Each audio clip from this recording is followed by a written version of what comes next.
The Great Big Easter Egg Hunt. Hello, boys and girls. Today we're going to read The Great Big Easter Egg Hunt.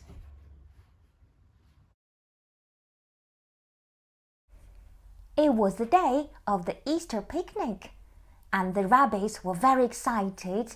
They were all busy getting ready. Well, almost all of them. Miss Rabbit had baked a cake, and Flopsy, Mopsy, and Cottontail had spent the morning decorating Easter eggs for their friends. But Peter was too excited to sit still. He had been bouncing around the burrow and getting in the way. "That's quite enough, Peter," said Miss Rabbit. "Off you hop." Miss Rabbit sent Peter outside to put the Easter eggs on the picnic table. There were carrots and radishes, fresh lemonade and strawberry jelly. Everything looked and smelled delicious.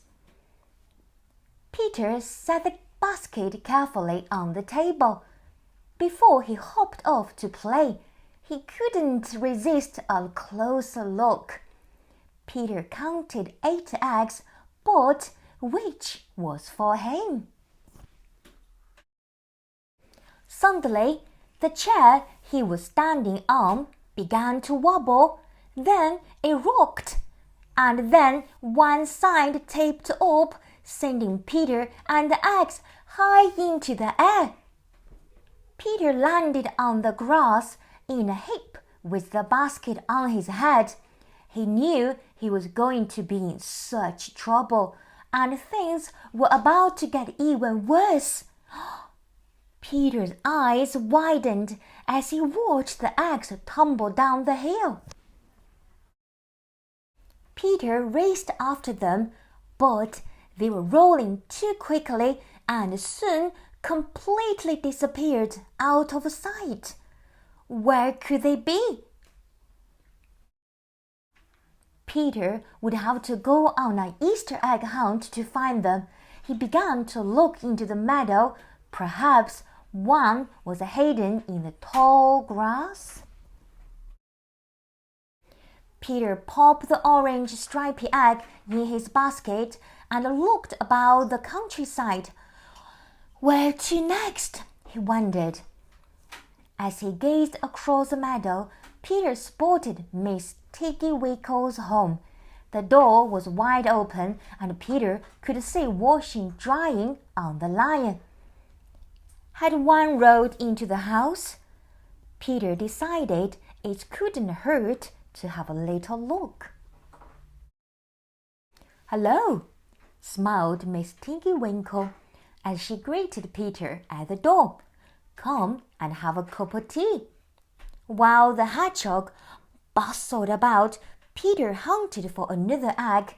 He looked in the cupboards, under the table, and even behind the curtains. Peter was just about to give up when he saw 2 oval shapes. "That's one egg for Mr. Jeremy Fisher and one for Benjamin." Feeling rather pleased at having found 3 eggs already, Peter set off once more, after a cup of tea, of course. At Ginger and Pickle's shop, he was distracted by the sight of Pickles putting up decorations in the window.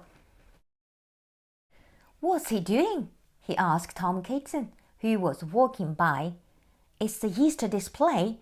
Pickles wants it to be bigger and better than last year," laughed Tom. "What are you doing here?" "I've just been buying currant buns for the picnic." The picnic! The eggs! Peter really must get on with his hunt. He waved goodbye to Tom Kitten and hopped into the shop. Perhaps one egg rolled in here when Tom Kitten opened the door. "Hello, Peter," said Ginger. "How can I help?" I'm just having a look, muttered Peter quietly. Peter searched the shelves, keeping his eyes peeled. Soon he found not one, not two, but 3 eggs. It was nearly time for the picnic. Peter had to hurry and find the rest of the eggs. As he passed the pond, Peter had a terrible thought. What if an egg rolled into the water?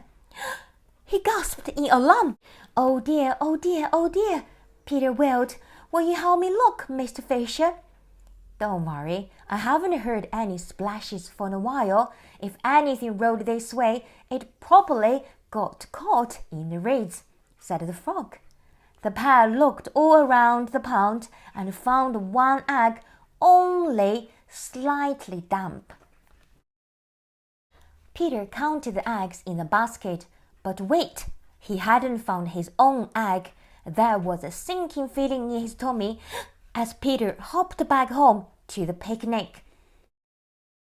The afternoon sun was shining down on the friends as they enjoyed their picnic. Everyone was feasting on currant buns and Easter cake and drinking cool lemonade while admiring their beautiful Easter eggs. Peter slopped off quietly. He was feeling left out and wanted to be alone.